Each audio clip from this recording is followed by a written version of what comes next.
Livro Diálogo com as Sombras. Autoria Hermínio C. Miranda. O desenvolvimento do diálogo. Fixações, cacoetes, dores físicas, deformações, mutilações. Pouco a pouco, o diálogo vai se desenvolvendo a partir de uma espécie de monólogo, pois, no princípio, como vimos, é necessário deixar o espírito falar, para que informe sobre si mesmo o que acaba acontecendo. Muitos o fazem logo de início, dizendo prontamente a que vieram e o que pretendem. Mesmo a estes, porém, é preciso deixar falar, a fim de nos aproximarmos do âmago de seus problemas. Outros são bem mais artificiosos. Usam da ironia, fogem às perguntas, respondendo-nos com outras perguntas ou com sutis evasivas que nada dizem. É comum tentar envolver o grupo todo na conversa. Várias artimanhas são empregadas para esse fim. Dirigem perguntas aos demais circunstantes, dizem gracejos para provocar o riso, tentam captar a atenção por meio de gestos e toques, nos braços ou nas mãos dos que eles ficam mais próximos. Ensaiam a indução hipnótica ou passe magnético. Muita atenção com estes artifícios. Eles trazem em si uma sutileza perigosa e envolvente, pois constituem uma técnica de penetrar o psiquismo alheio. O companheiro esclarecido e experimentado, que do mundo invisível nos orientava, costumava sempre dar uma palavra inicial de estímulo e encorajamento para as árduas tarefas que nos esperavam cada noite, todas as semanas. Ele tinha o hábito de fazer uma saudação geral e depois dirigir-se a cada um de nós em particular, com uma palavra mais pessoal, afetuosa e cordial. Seu objetivo não era o de distinguir este ou aquele, e nem mesmo de dar conselhos individuais sobre nossos problemas humanos. Era apenas o de estabelecer entre nós todos e ele um vínculo positivo que nos predispunha ao trabalho em equipe e certamente contribuía para que nos mantivéssemos todos em boa faixa de equilíbrio e concentração. Suas palavras singelas a cada um de nós criavam, pois, este elo necessário ao trabalho. Neste caso, a técnica era obviamente utilizada para o bem, mas, sem dúvida alguma, os espíritos desarmonizados também a conhecem e procuram empregá-la com finalidades muito diversas. Se um companheiro desavisado responde, mesmo com um simples sorriso, os resultados podem se tornar desastrosos. Tivemos disso um exemplo, certa vez, quando alguém em nosso grupo achou graça num comentário do manifestante. O espírito começou a dirigir-se a ele, esquecendo aparentemente a presença do doutrinador e suas palavras, pois isso faz parte da técnica. Como o companheiro correspondeu à sua abordagem, o espírito sentiu-se à vontade para prosseguir e foi muito franco e espontâneo ao manifestar sua satisfação por ver que encontrava apoio num dos componentes do grupo, muito embora soubéssemos perfeitamente que este não estava apoiando, mas certamente o estava favorecendo involuntariamente. Sentiu-se fortalecido e disse mesmo, após um longo tempo de conversa, que não se retirava. Esta é outra técnica intimidadora que ainda estudaremos, com a clara intenção de desmoralizar o doutrinador que ficaria falando sozinho. Após excelentes razões para manter como regra de raríssimas exceções o princípio de deixar que apenas o doutrinador fale com o manifestante. É através daquele que atuam os espíritos orientadores que ficariam com seu esforço dispersado se tivessem que dar atenção e atuar via intuição sobre todos os componentes do grupo, incumbidos ou autorizados a falar com o espírito. O doutrinador tem que estar, assim, bem atento aos seus companheiros encarnados em torno da mesa, médios ou não, para que se mantenham firmes nas suas posições, o que é importante para o desenvolvimento das tarefas.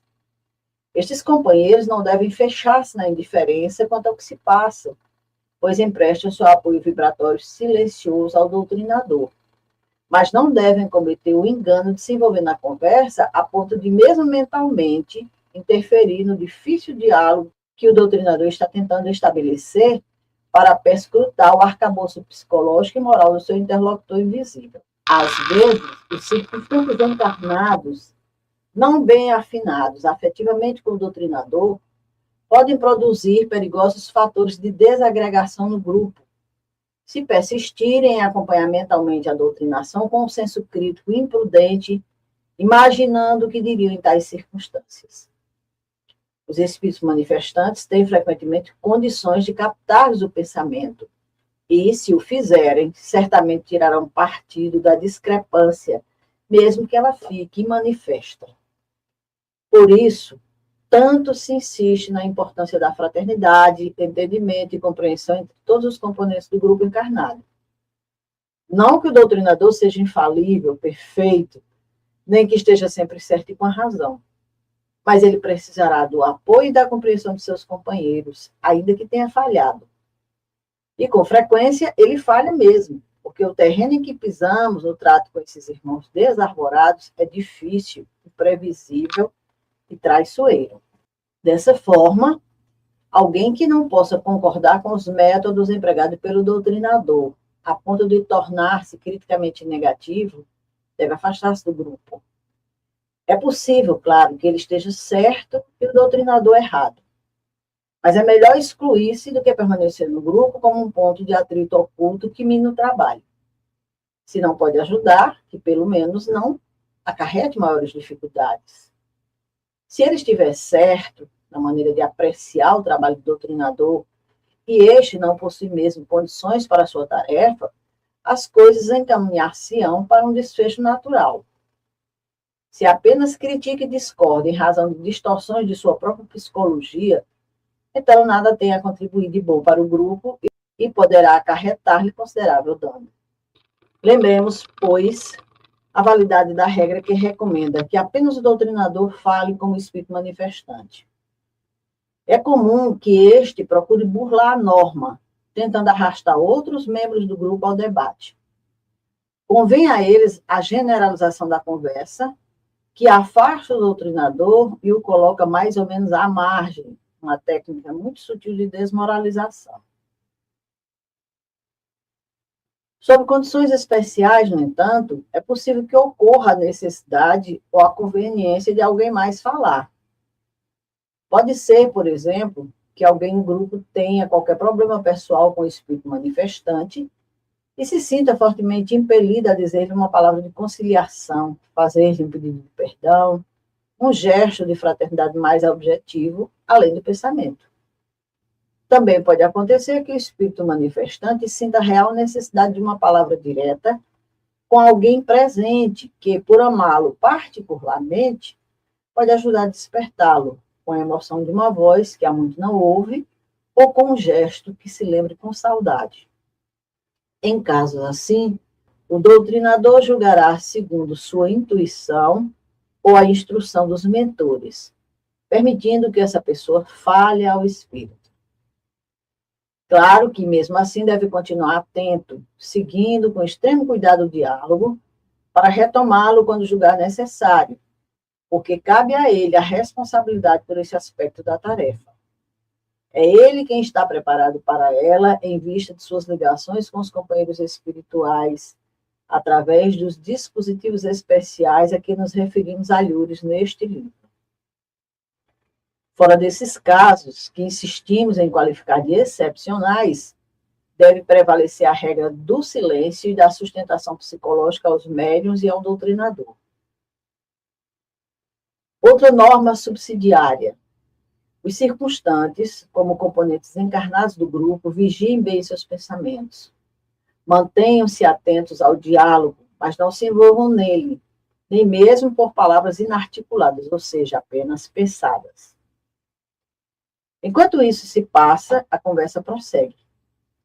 Ainda não dispõe o doutrinador de elementos suficientes para formar um juízo acerca do caso que tem diante de si. Talvez já saiba, por exemplo, a que veio o espírito, ou seja, descobriu a razão pela qual foi atraído ao grupo. Estamos tentando, digamos, subtrair de sua influência obsessiva alguém que nos pediu ajuda. Mas é preciso saber por que ele ou ela persegue o companheiro encarnado. Qual a sua ligação com o obsidiado? De onde vem, no tempo e no espaço, o choque que se criou entre eles? Em suma, quais são as fixações do espírito? Todo processo obsessivo tem o seu núcleo: traição, vingança, espoliação, desamor. É quase sempre um caso pessoal, de conotações essencialmente humanas, com problemas suscitados no relacionamento. Dificilmente um espírito obsidia outro apenas porque discorda dele em questões filosóficas ou religiosas, embora isso também seja possível em casos extremos de fanatismo apaixonado. Deixemo-lo falar, mas não tudo quanto queira, senão ficará andando em círculo à volta de sua ideia central. Neste caso, continuará a repetir incessantemente a mesma cantinela trágica: a vingança, o ódio, a impossibilidade do perdão, o desejo de fazer a vítima arrastar-se no chão como um louco varrido e coisas semelhantes. O doutrinador precisa ter bastante habilidade para mudar o rumo de seu pensamento. Terá que fazê-lo, não obstante, com muita sutileza, arriscando aqui e ali uma pergunta mais pessoal, falando-lhe de uma passagem evangélica que se aplique particularmente ao seu caso. E sempre haverá um ou mais que se adaptam perfeitamente às circunstâncias. Deixe-o falar. Porém, se grita e esbraveja, procure apaziguá-lo. Não se esquecer de que, por mais errado que esteja no seu ódio irracional, ele está convencido dos seus direitos e até mesmo da cobertura divina. Muitos são os que invocam os dispositivos da lei maior para exercerem suas vinganças e perseguições. Além do mais, dizem, se podem fazer aquilo, é que Deus o permite. Ele não tem poderes para fazer cessar tudo? Por que não exerce tais poderes? Atenção, pois, para essas ideias fixas. Por mais voltas que dê o espírito, mesmo com a intenção consciente de ocultar sua motivação, ele não conseguirá isso por muito tempo. No entanto, é preciso ajudá-lo a quebrar o terrível círculo vicioso em que se debate. Veja bem, ajudá-lo a quebrar, não quebrar, arrancá-lo à força. Ele tem que sair com seu próprio esforço. Ajudar a fazer não é o mesmo que fazer pelos outros aquilo que lhes compete realizar. Por outro lado, a fixação é às vezes tão pronunciada e tão absorvente que o espírito não tem condições sequer de ouvir o doutrinador, ou pelo menos não reage de maneira inteligível ao que este lhe diz. Isso não significa que o doutrinador deve calar-se. Continue a falar-lhe que as palavras irão insensivelmente se depositando nele, e mesmo que ele pareça não ouvir, e isso ocorre mesmo em certos casos, seu próprio espírito sente as vibrações fraternas que sustentam as palavras. Se é que o doutrinador realmente sente o que fala, ou melhor ainda, fala o que de fato sente. Aguarde-se, pois, o momento de ajudá-la a sair um pouco de si mesma. Tem que haver na sua memória outras lembranças, outros sentimentos e até mesmo outras angústias, além daquela que constitui o núcleo da sua problemática. Coloque de vez em quando uma pergunta diferente, procurando atraí-lo para outras áreas da sua memória, como, por exemplo, teve filhos? Que fazia para viver? Crê em Deus? Onde viveu? Quando aconteceu o drama?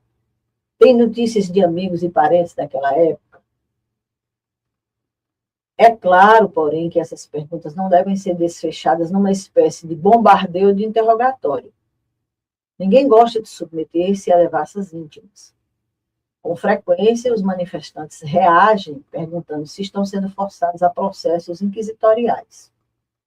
Ou simplesmente se recusam a responder, ou dão respostas evasivas. Respondem. Nem sempre estarão prontos para nos ajudarem a ajudá-los, logo nos primeiros contatos. O processo pode alongar-se por muito tempo, até que adquiram confiança em nós e nas nossas intenções.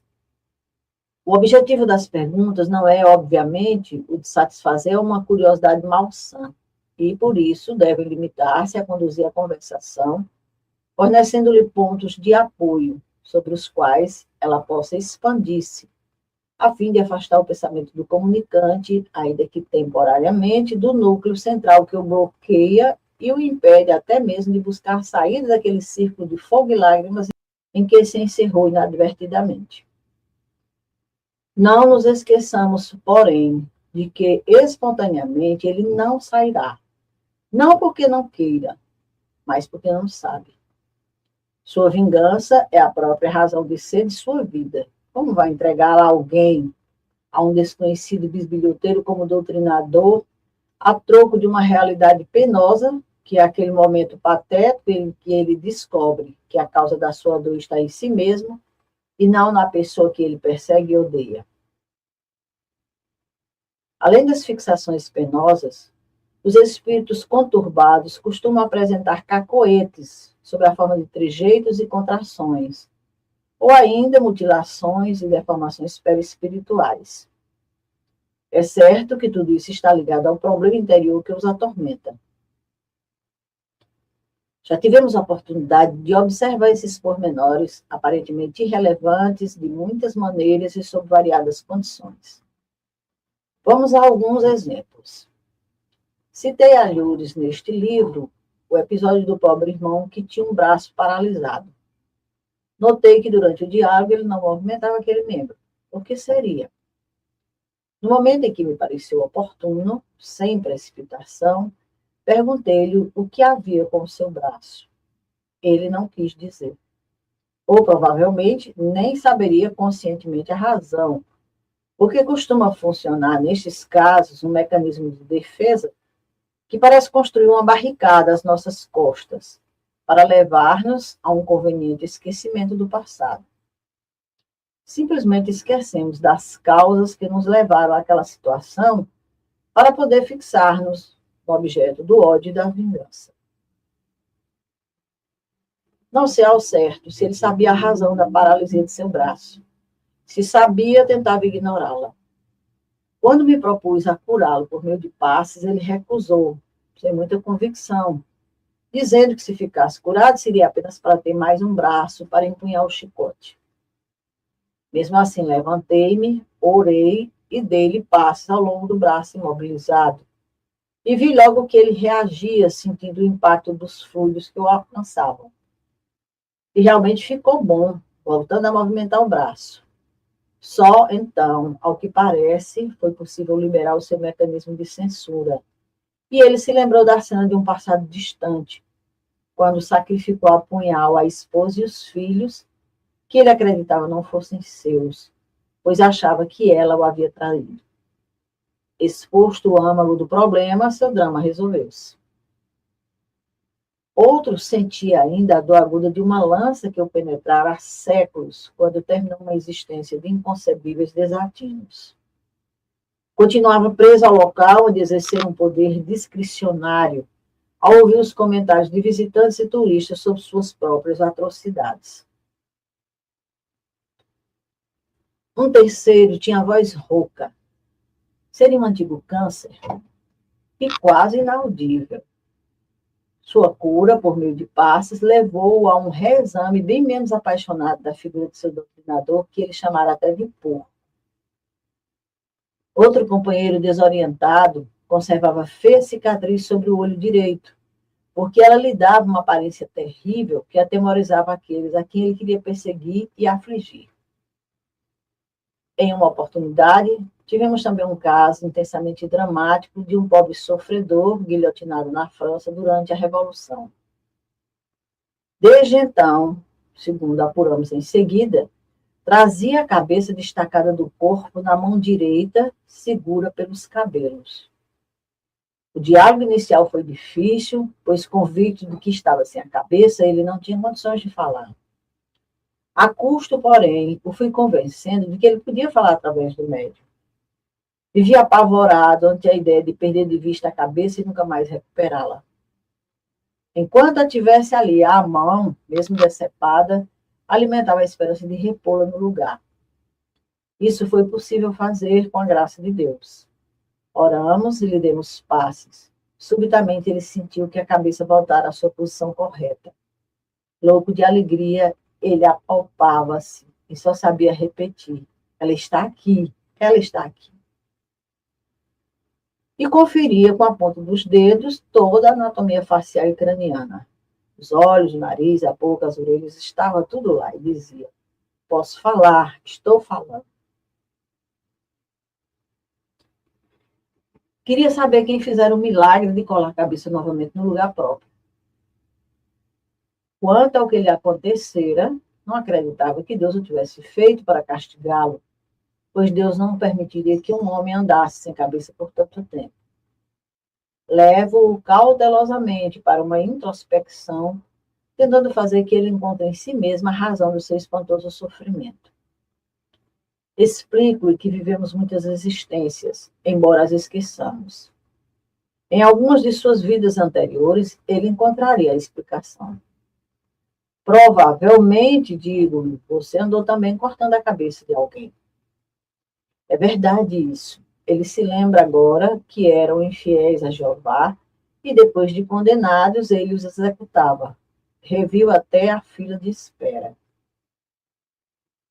Casos mais sérios de deformações espirituais exigem um concurso de médiuns especiais, não apenas para recebê-los por incorporação, como também para ajudar na recomposição da forma física, para o que é necessário dispor de algum ectoplasma, além dos passes habituais. Mesmo para um companheiro a que há pouco nos referimos, de cabeça decepada, o concurso de um médium de efeitos físicos foi decisivo. Enquanto lhe dávamos passe, ele parecia absorver os fluidos avidamente, procurando impregnar-se deles com movimentos aflitivos das mãos. Em outros casos de deformações perispirituais e zoantropia, o médium expeliu realmente grande quantidade de ectoplasma pela boca, o que se percebeu, mesmo sem evidência, pelos movimentos irrepreensíveis que fazia, como se estivesse vomitando em seco. Ainda falaremos sobre a ectoplasmia nos grupos mediúnicos, porque ela tem outras aplicações, além da que há pouco mencionamos, de ajudar a reconstituir lesões perispirituais e recompor seres reduzidos a formações animalizadas. Mas o diálogo prossegue.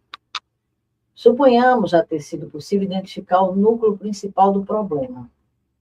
Já descobrimos as razões fundamentais do seu drama.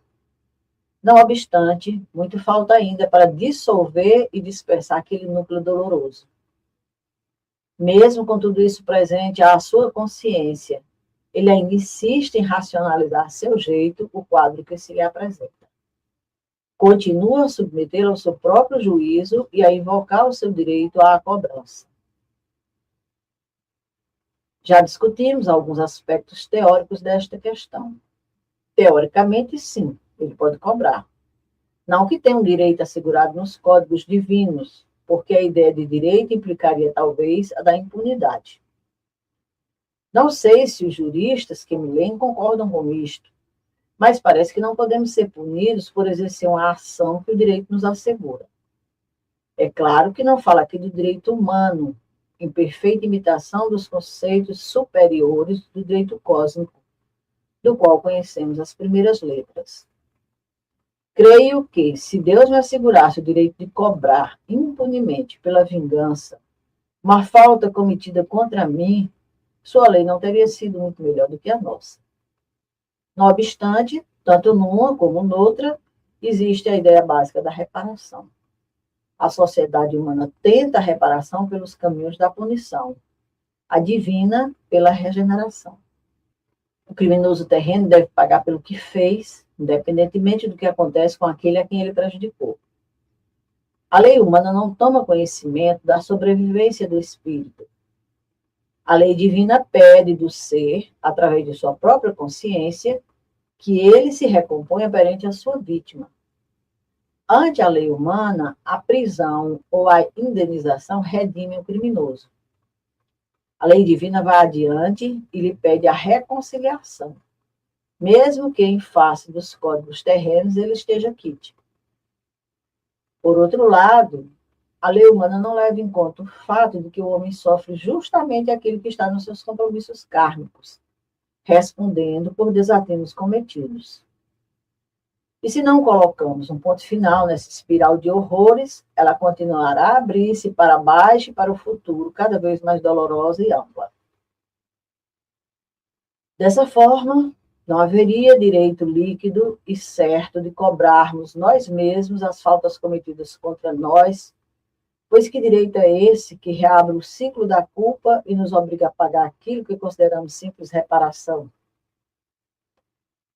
Mas como explicar tudo isso de forma convincente ao espírito tumultuado pela paixão da vingança? Como iremos mostrar-lhe a falácia da sua filosofia de reparação? Em muitos casos, ele está convencido dessa realidade, ou seja, a de que, exercendo a vingança por suas próprias mãos, ele se inscreve novamente como culpado no tribunal invisível da sua própria consciência. Não importa, ele quer cobrar a si mesmo. Quando chegar a hora da dor, ele arcará com suas responsabilidades e as sofrerá, diz ele, com prazer, porque pelo menos terá saciado o seu rancor. Não sabe ele, porém, que o rancor não se satisfaz nunca, muito menos pelos caminhos do sofrimento alheio. Por mais absurda que pareça a tese do vingador, o seu ódio somente se estanca e somente o libera da sua própria dor pelo perdão. Sacudido pela tormenta das suas paixões, ele nem percebe que também sofre e que continua retido indefinidamente no processo que ele próprio criou. Se conseguirmos despertá-lo para essas verdades, estaremos começando a ajudá-lo. Nem sempre lhe adianta uma bela pregação moral sobre as virtudes teológicas do perdão.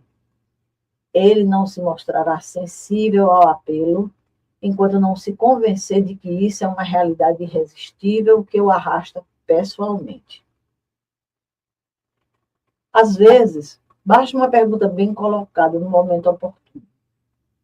Acha ele, por exemplo, que com mais um século ou dois de rancor vai conseguir o que não conseguiu em 2 ou 3? Pretende continuar preso à roda viva da aflição? Por quanto tempo?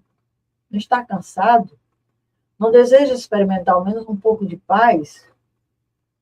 Pare e reflita, medite, procure encarar o processo com objetividade e sangue frio, como se estivesse apreciando um caso, não o seu caso. Por que manter dois espíritos amarrados, vida após vida, refazendo nas posições de perseguidor e perseguido? Além do mais, a vítima às vezes se lhe escapa irrevogavelmente das mãos pelo próprio sofrimento que lhe é infligido, pelo despertamento de seu espírito, pelo esforço que faz em ajustar-se perante as leis divinas. E então o perseguidor não terá mais como atingi-lo. Poderá ainda insistir em persegui-lo indiretamente através de seres que lhe são caros. Mas isto é uma vingança frustrada e o satisfaz ainda menos do que a outra. Ao longo do tempo, ele ficará falando sozinho, na alienação da sua vingança sem objeto.